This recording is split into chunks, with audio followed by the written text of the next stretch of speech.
भाइ अलिअलि पैसा दिनु यार पैसा छैन जा पैसा छैन तसो कसले मागेछ भन्नु नि यार मसँग पैसा छैन यार विचार गरेर बोल बुझिस भाइ बेल के 10 पैसा क्या oh my god it's my lunch time man माग्नेको लन्च टाइम हे ड्राइभर माग्नेको आइफोन गाडी लिएर चाहिँ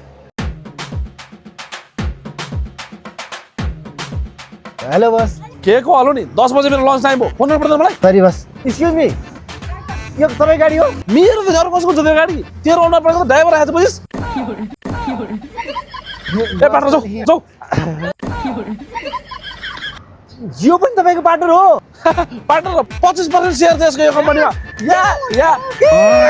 यस्तो हट्टाकट्टा भएर पनि पैसा कमाउन कस्तो नि सोच हो क्या तपाईँहरूको यार के रे जापानिज टाइपको सोच भनेको के सुन्नुभयो निज होइन नि लगानी नगरी पैसा मात्रै कमायो भने जापानिज स्टाइलको सोच भनेको के यसले कति जापानिज भने के कति जापानिज भने म त पागल हुन दाजु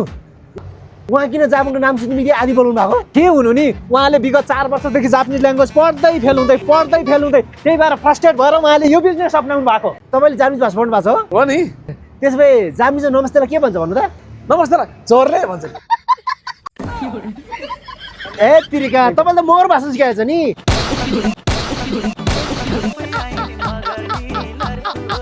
राम्रो जापानिज ल्याङ्ग्वेज सिकाउने ठाउँमा पढेको भए एकचोटि पास भइहाल्थ्यो नि